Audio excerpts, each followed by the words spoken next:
perempuan itu, Bunda, menundukkanku untuk dirinya.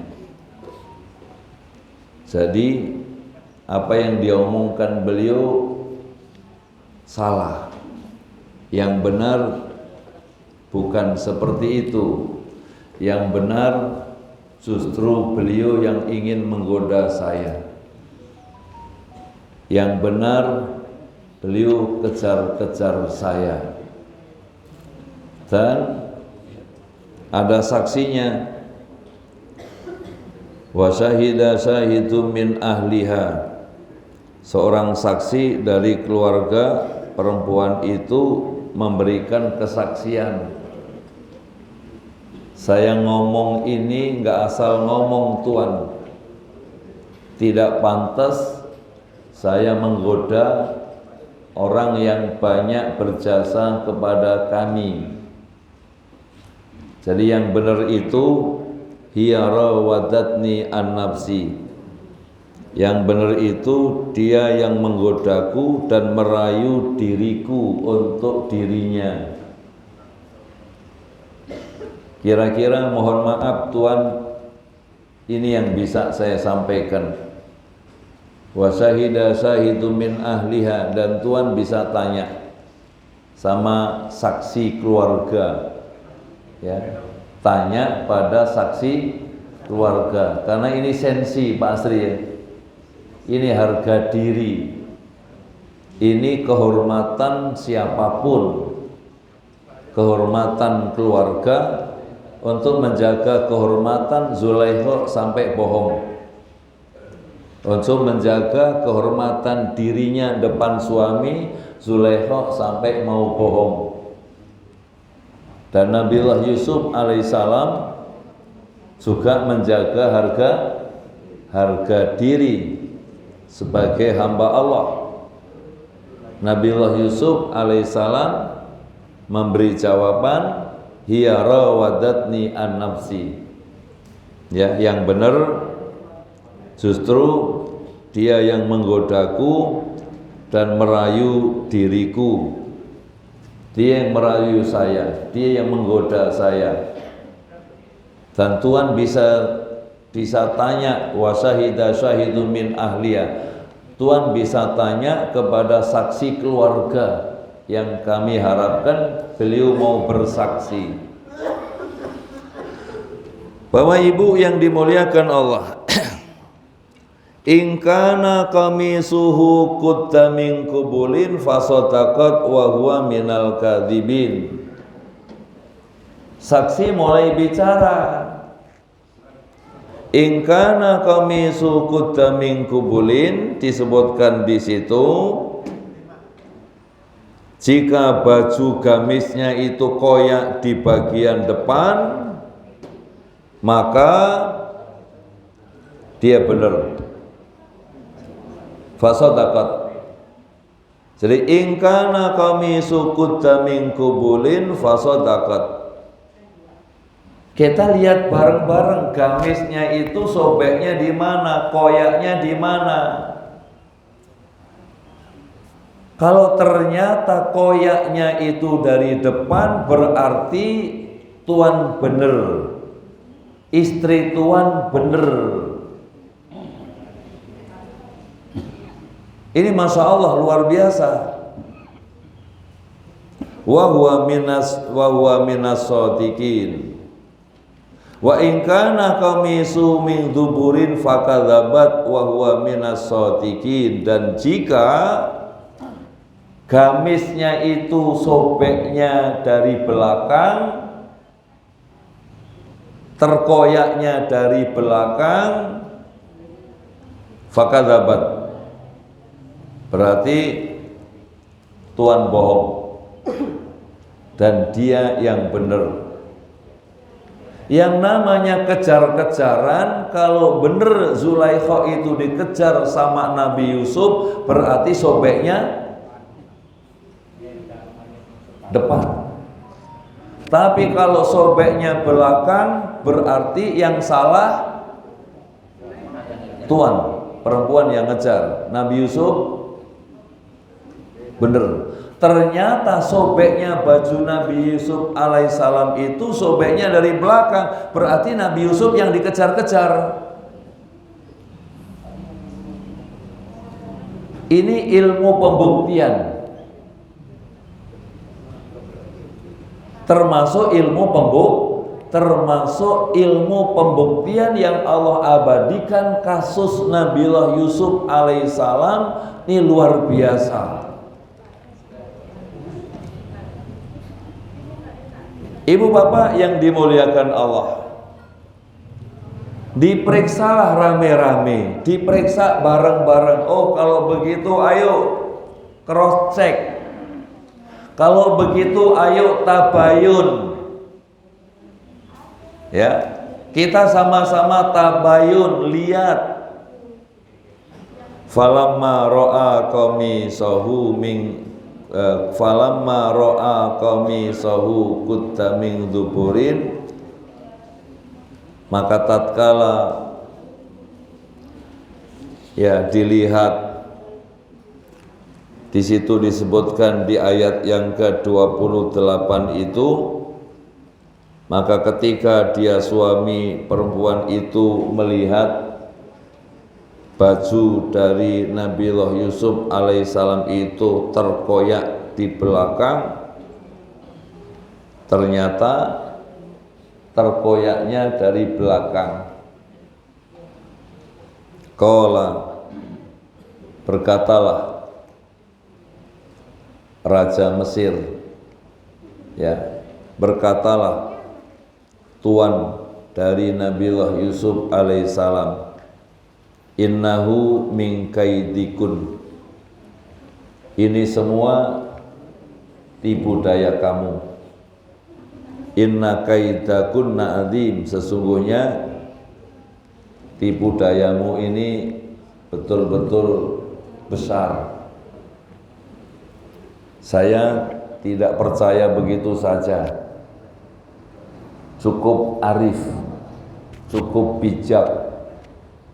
Raja mendapat laporan dari istri, nggak langsung ditelan mentah-mentah. Raja nggak langsung terpancing emosinya, langsung pukul kanan kiri, tapi berusaha tabayun.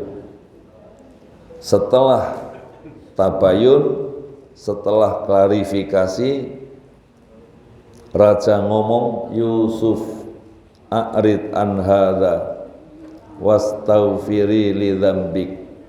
Yusuf, berpalinglah dari tempat ini, tinggalkan tempat ini. Tinggalkan tempat ini, wastaghfiri li dzambik. Istriku, bertobat kamu. Istriku, istighfar kamu. Istriku, sabar kamu, bukan sabar kamu tapi tobat kamu, istighfar kamu.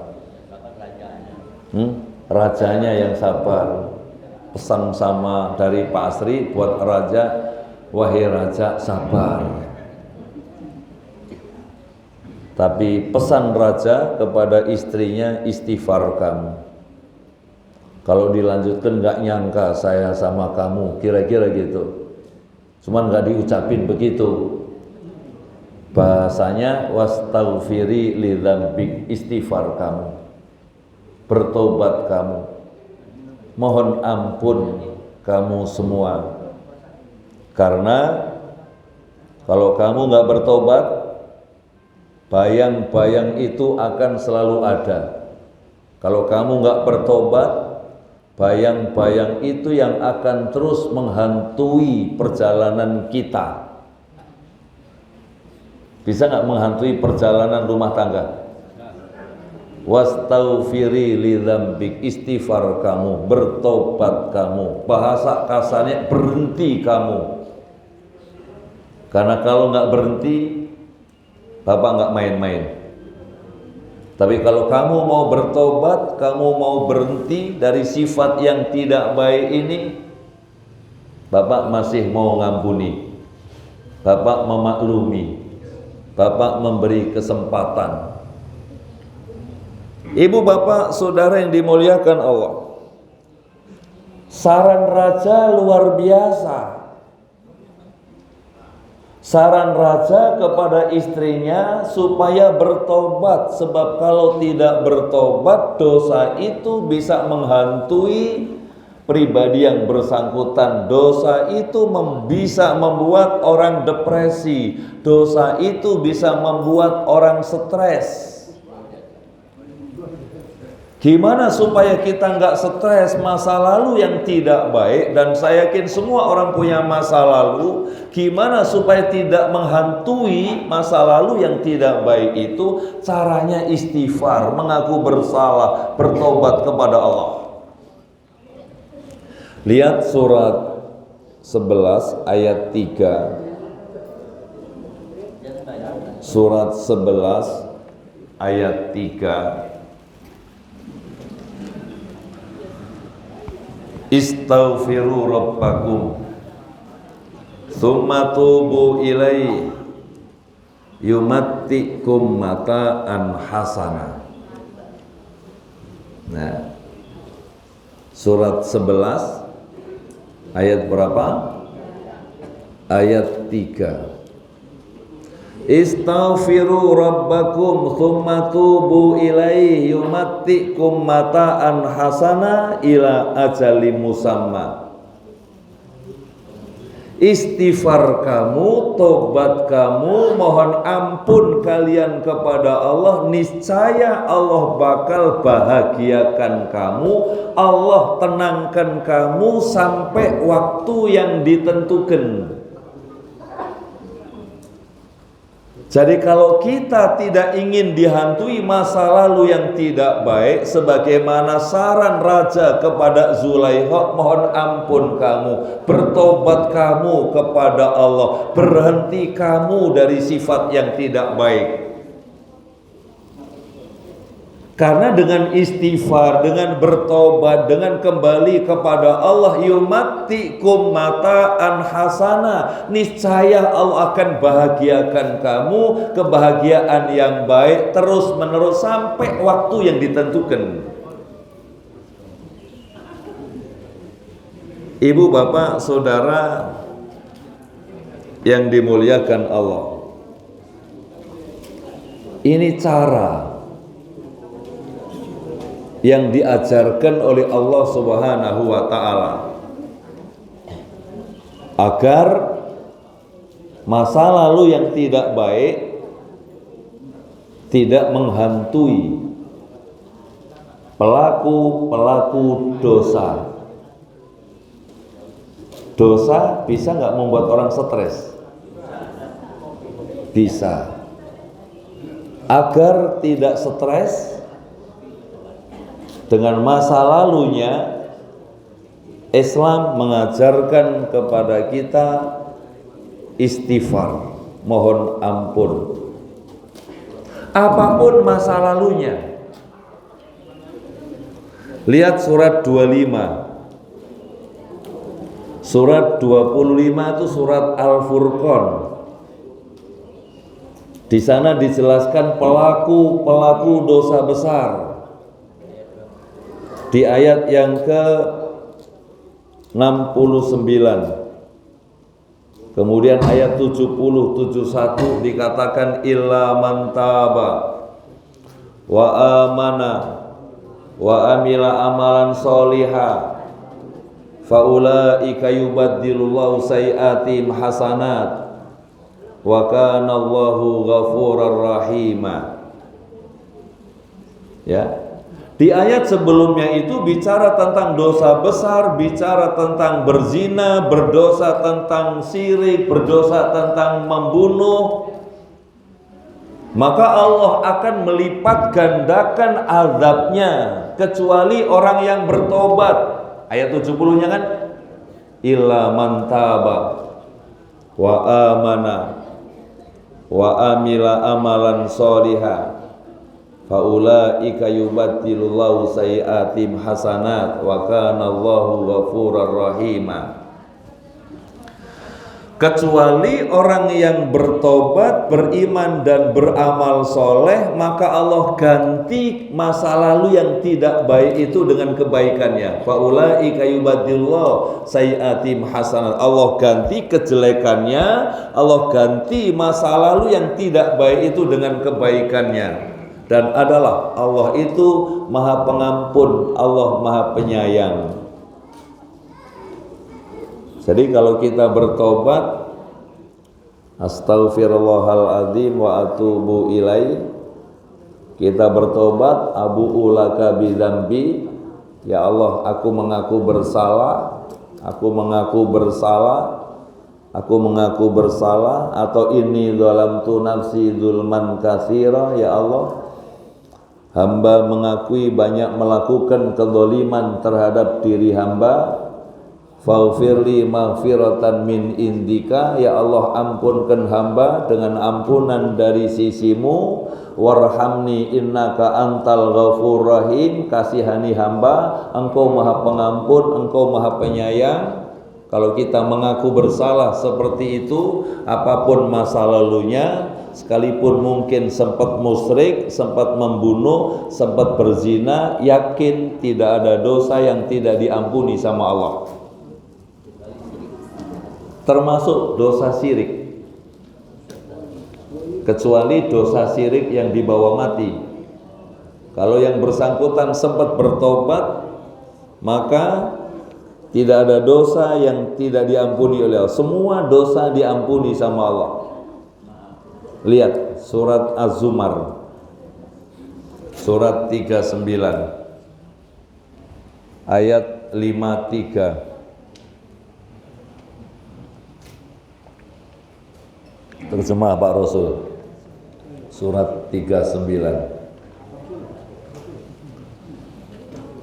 ayat 53.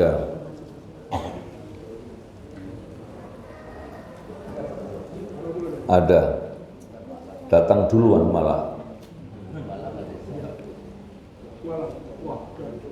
Surat 39 ayat 53.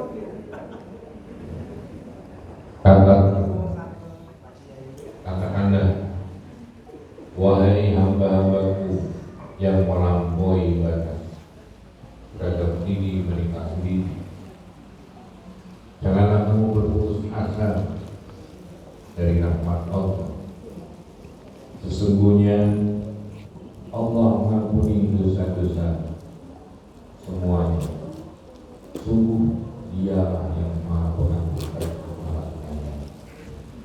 Kul ya ibadiyalladzina asrafu ala anfusihim la taqnatu mir rahmatillah innallaha yaghfirud dzunuba jami'a. Katakanlah, wahai hambaku, mereka-mereka yang telah melampaui batas terhadap diri mereka sendiri, segala macam dosa yang mungkin pernah mereka lakukan. Bahasa Allah, kalimat Allah di ayat ini dalam menyapa orang yang berdosa, orang yang punya masa lalu, sangat indah. Saya belum pernah mendapatkan kalimat yang lebih indah dari kalimat ini dalam menyapa orang yang berdosa. Karena umumnya kalau kalimat itu keluar dari lisan kita, kalimatnya kasar. Hei pembunuh, hei pengkhianat, hei pembohong, hei penzina. Tapi Allah Subhanahu wa ta'ala memanggilnya hei hambaku. Hei hambaku, mereka-mereka yang telah melampaui batas terhadap diri mereka sendiri, segala macam dosa yang mungkin pernah mereka lakukan. Dosa Zulaikha baru kejar-kejaran. Ya, dosa Zulaikha baru apa? Baru kejar-kejaran. Kalau bahasa orang sekarang, cinta lama bersemi kembali, baru bersemi. Baru bersemi, baru mulai bersemi ketahuan. Di WA-nya dibuka, itu WA siapa? Belum terjadi apa-apa, baru bersemi. Mungkin nggak begitu, Bu? Mungkin nggak? Mungkin nggak, Bu? Oh, mungkin. Abang lihat, ini WA siapa? Iya bang, dia godain saya. Dia godain saya. Baru mulai bersemi. Udah ketahuan. Lalu suami bilang, tobat kamu, istighfar kamu. Jangan kunci lagi HP-mu. Nah, mulai deh. Jangan kunci lagi HP-mu. Bisa nggak begitu, Bu? Ada nggak yang begitu, Bu? Ada. Ada. Ketawanya kenceng. Udah, pokoknya HP bisa Bapak lihat setiap saat. Kalau kamu serius, kalau kamu bertobat, berarti HP jangan dikunci. HP harus siap dibuka setiap saat. Setuju? Setuju. Karena tujuannya nyelamatin keluarga, tujuannya nyelamatin anak-anak. Karena apa? Baru bersemi ketahuan. Itulah yang dilakukan Raja Mesir kepada Siti Zulaikha. Tobat kamu, istighfar kamu, gak boleh ini terjadi lagi. Kalau kamu istighfar, kamu mohon ampun, kamu mau bertobat, yang lalu biarlah berlalu. Allah aja maha pengampun. Allah saja maha pengampun. Apalagi kita. Allah Ta'ala katakan tadi surat 53, surat 39 ayat 53 tadi, la taqnatu min rahmati. Janganlah kamu putus asa terhadap rahmat Allah. Innallaha yaghfirud dzunuba jami'a. Sesungguhnya Allah bakal mengampuni segala macam dosa, termasuk dosa perselingkuhan yang terjadi di zaman Zulaikha. Di zaman Nabi Yusuf nggak terjadi, nggak ada perselingkuhan. Yang ada di saat Zulaikha menggoda Nabi Yusuf alaihissalam. Ibu bapak yang dimuliakan Allah, dosa yang satu ini kalau suami istri tidak hati-hati, bisa terjadi sesuatu yang tidak diinginkan. Dosa perselingkuhan ini kalau suami nggak sabar, istri nggak sabar, bisa anak jadi korban. Anak bisa nggak jadi korban? Bisa jadi korban. Disinilah ibu-ibu, bapak-bapak, pelajaran yang kita bisa ambil bagaimana Raja Mesir menyelesaikan kasus ini. Raja Mesir betul-betul menahan diri. Raja Mesir betul-betul klarifikasi dulu. Sudah sampai di mana perselingkuhan ini? Itu yang pertama. Perselingkuhan ini sudah sampai di mana? Apakah sudah terjadi sesuatu atau baru mulai bersemi? Ternyata setelah dipelajari belum terjadi apa-apa, baru mulai bersemi. Ibu bapak saudara bayangkan kalau saat itu Raja Mesir keburu emosi lalu berteriak,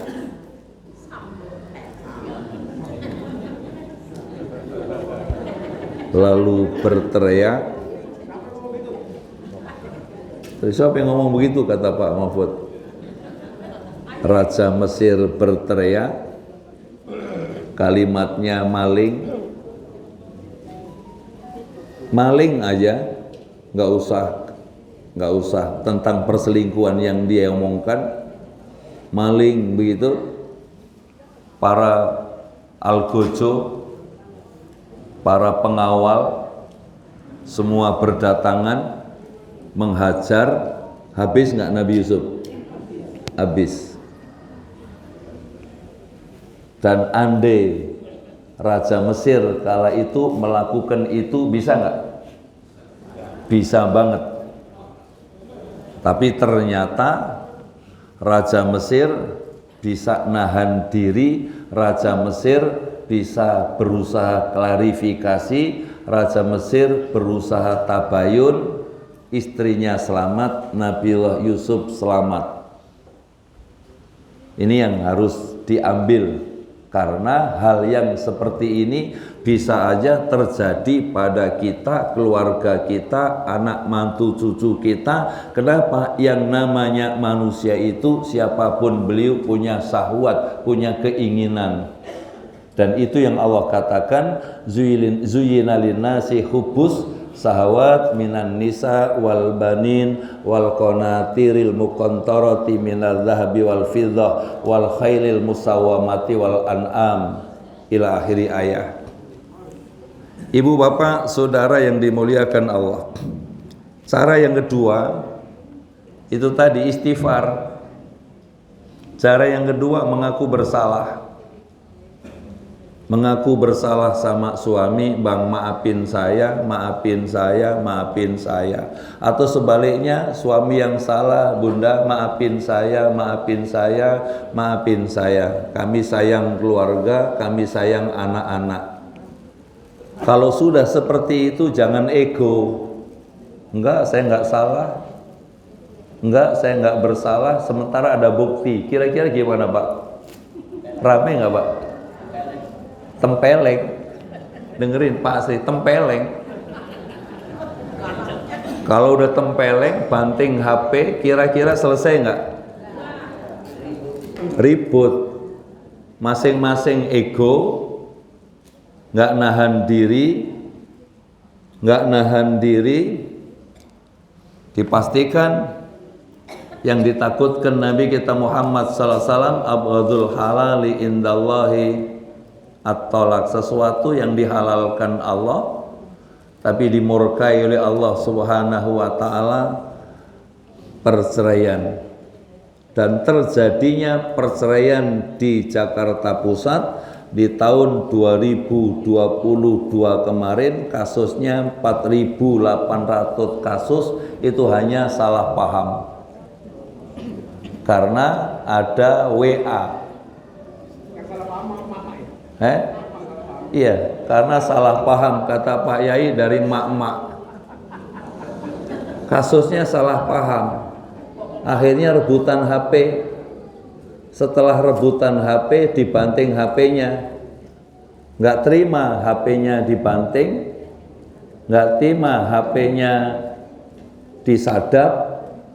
Akhirnya apa? Terjadilah yang namanya sesuatu yang dihalalkan Allah, tapi Allah murka, yaitu perceraian. Dalam satu tahun kasusnya 4.800 kasus. Kasusnya salah paham. Di Jakarta. Kasusnya salah paham. Hah?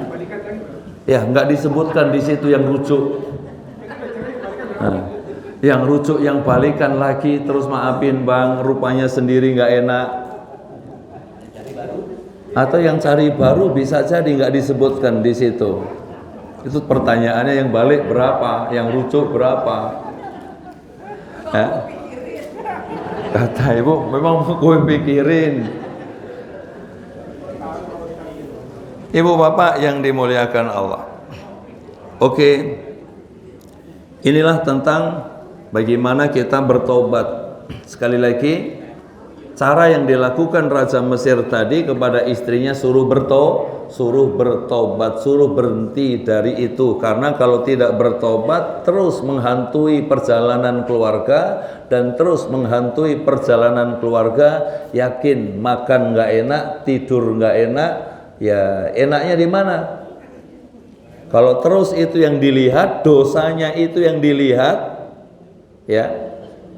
Kalau dosanya yang dilihat, kira-kira dosa suami yang dilihat enak nggak Bu?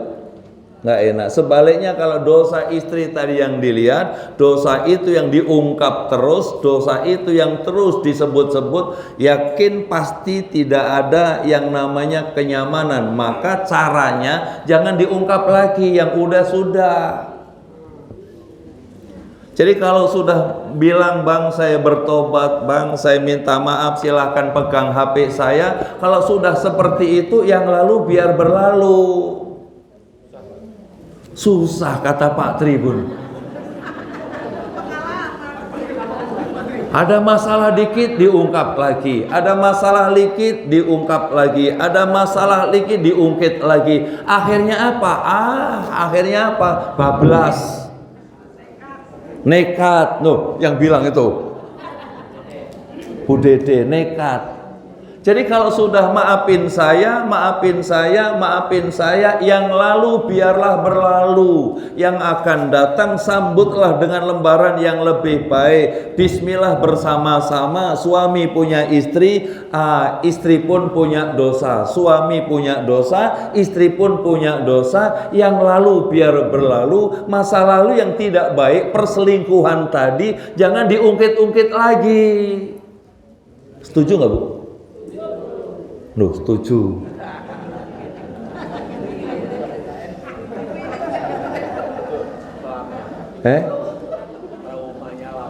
Loh, kata Pak Tri traumanya lama. Karena traumanya lama jangan disebut-sebut. Kata beliau-beliau kenyataannya begitu, traumanya lama. Bayang-bayang itu terus membayangi. Keluar dikit jangan-jangan balik lagi.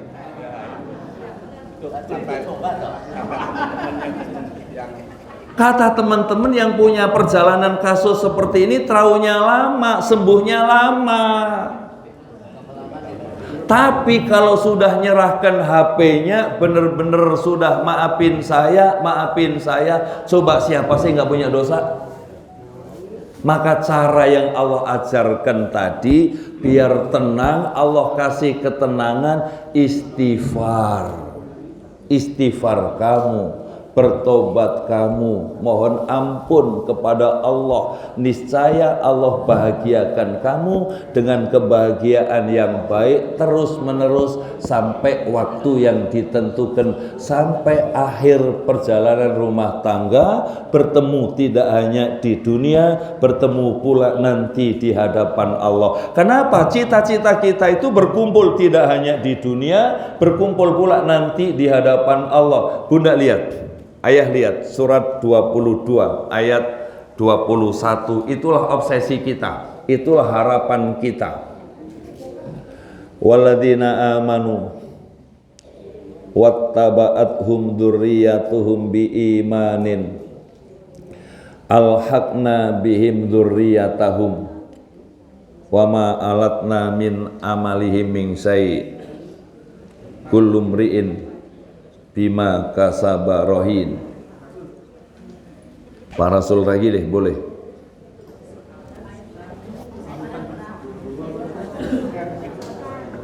Surat 52. Suratnya 52 kan? Ayatnya 21 kan? Yang sini ketemu, yang sini belum. Surat 52 ayat 21 kan? Nah, silakan. Surat 52 ayat 21. Terlalu paneng sih, Bunda. Nah. Bayang-bayang Pak Dodi, nggak usah dipikirin, ada Pak Dodi. Ayo Pak Rasul. Dan orang-orang yang beriman beserta anak cucu mereka yang mengikuti mereka dalam keimanan, kami pertemukan mereka dan anak cucu mereka di dalam surga, dan kami tidak mengurangi sedikit pun pahala amal kebajikan mereka. Setiap orang terikat dengan apa yang dikerjakan. Alhamdulillah. Nah, jadi kalau tadi suami maafin, istri maafin, udah nggak usah diungkit-ungkit lagi, fokus sama cita-citanya, Fokus sama obsesi keluarga. Orang yang beriman mengikuti mereka anak cucu dengan iman. Suami sudah berusaha bener, istri sudah minta maaf, udah ninggalkan masa lalu, perselingkuhan tadi kubur dalam-dalam, kan? Perselingkuhan tadi kubur dalam-dalam, angkat dur-dur. Yang lalu biarlah berlalu, yang akan datang sambut dengan lembaran yang lebih baik. Orang yang beriman mengikuti mereka anak cucu dengan iman. Alhaqna bihim dzurriyyatam, kami pertemukan anak cucu itu nanti di surga. Allah tidak mengurangi usaha ibadah mereka sedikit pun, masing-masing bergantung apa yang mereka lakukan ketika di dunia. Kalau fokusnya ke sini, yakin selamat. Kapal tadi selamat, perahu tadi selamat. Kenapa selamat? Karena setelah masing-masing minta maaf dan sudah memaafkan, udah fokus, yang lalu biarlah berlalu. Kalau orang Jawa bilang kubur dalam-dalam, angkat dur-dur. Tanya sama Pak Yai itu yang tahu artinya. Pendem jero, mikul dur. Tanya sama beliau, ntar tanya sama beliau. Mendem jero mikul dur, yang sudah kan tadi udah minta maaf, kan tadi suami bilang udah istighfar kamu, tobat kamu, berhenti kamu, nggak boleh terjadi lagi. Iya bang, maafin saya, atau sebaliknya, bunda maafin saya.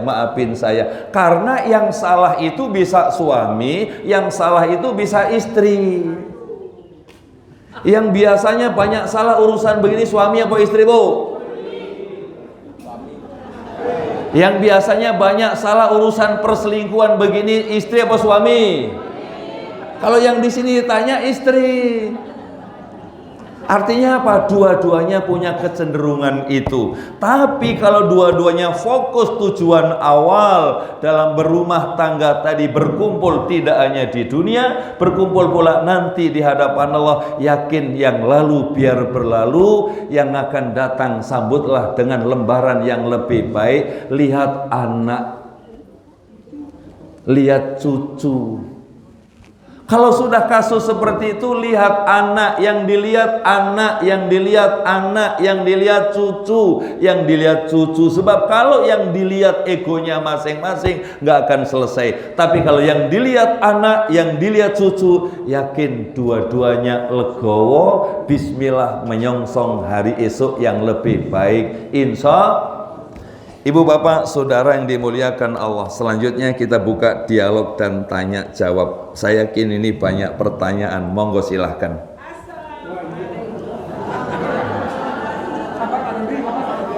Yang tanya tadi ya Pak Dodi. Ayo Pak Dodi, silahkan Pak Dodi. Pak Dodi duluan. Pak Dodi apa Ibu? Oh Ibu, ayo silahkan. Yeah.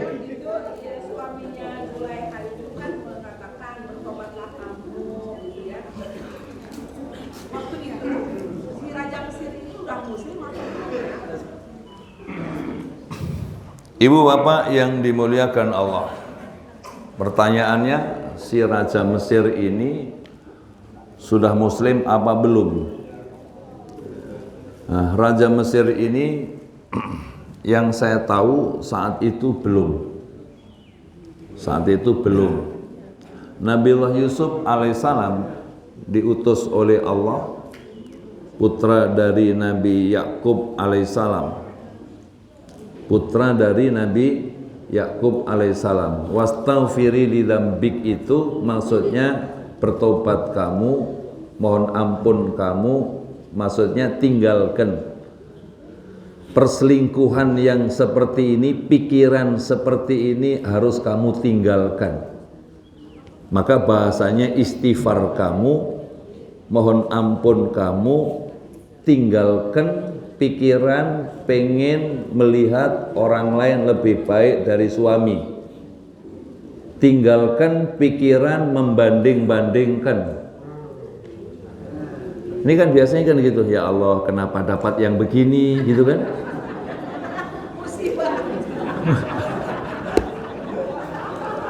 Tuh, Ya Allah, kenapa nggak ngambil dia? Kenapa ini yang diambil? Tinggalkan pikiran-pikiran seperti itu. Jangan punya pikiran membanding-bandingkan abang sama si Yusuf. Jangan kamu banding-bandingkan, Yusuf betul ganteng, Yusuf betul muda. Bicara ganteng abang kalah. Tapi abang punya status sosial. Abang raja, tajir. Berhenti kamu. Jadi maksudnya si raja ngomong wastaghfiri lidzambik itu berhenti dari mikir membanding-bandingkan saya dengan siapapun, termasuk kepada Yusuf. Yusuf saat itu belum diangkat oleh Allah sebagai nabi dan rasul. Jadi berhenti membandingkan saya dengan siapapun. Jelek-jelek begini raja, gitu kan? Jelek-jelek begini raja, jelek-jelek begini suamimu, jelek-jelek begini masih bisa berbuat sesuatu untuk keluarga. Seperti itu yang saya pahami, yang saya tahu. Yang lain?